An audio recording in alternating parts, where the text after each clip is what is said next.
അപ്പോൾ ഇതാണ് നമ്മുടെ സൺഡേ സ്പെഷ്യൽ ബീഫ് കറി. നല്ല അടിപൊളി പോത്തിറച്ചിയായിരുന്നു കേട്ടോ. ഇറച്ചി കാണുമ്പോൾ നമുക്കറിയാലോ.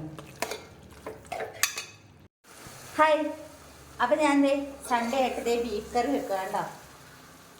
ബീഫ് കറി റെഡിയാക്കിക്കൊണ്ടിരിക്കുക. രാവിലെ ഇന്ന് ചെറിയൊരു വർക്ക് ഉണ്ടായിരുന്നു, ഒരു ചെറിയൊരു മേക്കപ്പ്. അപ്പം സൺഡേ കണ്ട് ഓഫാണ്, പക്ഷേ ഇങ്ങനെ മേക്കപ്പ് വർക്കൊക്കെ വരുമ്പോഴത്തേക്ക് നമ്മൾ രാവിലെ കയറണം. അപ്പോൾ രാവിലെ കയറി വർക്ക് കഴിഞ്ഞിട്ട് നേരെ വീട്ടിലെത്തി ഉച്ചക്കത്തേക്കുള്ള റെഡിയാക്കുക. രാവിലത്തെ എല്ലാം റെഡിയാക്കിയിട്ടാണ് പോയത്. അപ്പോൾ ഉച്ചക്കത്തെ ബീഫ് ഞാൻ വേവിച്ച് വെച്ചിട്ടാണ് പോയത്, പെട്ടെന്ന് വന്ന് കറിയാക്കാതെ. അപ്പം ഞാൻ വന്ന് കറിയാക്കിക്കൊണ്ടിരിക്കുക. അപ്പോൾ ഇതാണ് നമ്മുടെ സൺഡേ സ്പെഷ്യൽ ബീഫ് കറി. നല്ല അടിപൊളി പോത്തിറച്ചിയായിരുന്നു കേട്ടോ. ഇറച്ചി കാണുമ്പോൾ നമുക്കറിയാലോ. അപ്പോൾ എൻ്റെ ഞായറാഴ്ചത്തെ പണികളെല്ലാം കഴിഞ്ഞു കേട്ടോ. ഇടയ്ക്കൊന്ന് വർക്കിന് പോയതുകൊണ്ടാണ് ഇപ്പോൾ 12:30. അല്ലെങ്കിൽ ഇതിന് മുന്നേയൊക്കെ പണിയൊക്കെ തീർക്കും. അങ്ങനെ ഓഫിൻ്റെ പകുതി കഴിഞ്ഞു. ഇനിയിപ്പോൾ പകുതിയും കൂടെ ബാക്കിയുള്ളൂ. ഇനിയിപ്പോൾ ഒന്ന് റെസ്റ്റ് എടുക്കണം.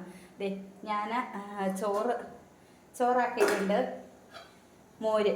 മോര് തേങ്ങയൊക്കെ അരച്ചിട്ട് കാച്ചിയെടുത്തതാണ് നമ്മുടെ ബീഫ് കറി. അങ്ങനെ ബീഫ് കറി. പിന്നെ ഇത് പയറൊക്കെയാണ്, പയറും പുട്ടും. രാവിലെ പുട്ടും പയറുമായിരുന്നു. അപ്പം ഇന്നത്തെ പണികളെല്ലാം കഴിഞ്ഞു. ഇനിയിപ്പം വൈകിട്ട് ചായ ഇട്ടാൽ മതി. ചേട്ടനില്ല, ചേട്ടന് ഇന്ന് ജോലി ഉള്ളതുകൊണ്ട് ജോലിക്ക് പോയിക്കോ ഞായറാഴ്ച. അപ്പം ഞാനും മോനും മാത്രമേ ഉള്ളൂ. അപ്പം ഏകദേശം ഉച്ചക്കത്തെ പരിപാടികളെല്ലാം കഴിഞ്ഞ് ഇനി വൈകിട്ട് മതി. അപ്പോൾ എല്ലാവരും തിരക്കിലായിരിക്കും അല്ലേ. ഞായറാഴ്ച ആകുമ്പോഴത്തേക്ക് എന്തെങ്കിലുമൊക്കെ സ്പെഷ്യൽ ഉണ്ടാക്കാനായിട്ട് എല്ലാവരും അടുക്കളയിലായിരിക്കും.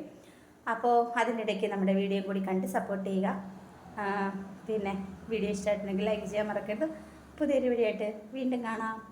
Tata, happy Sunday.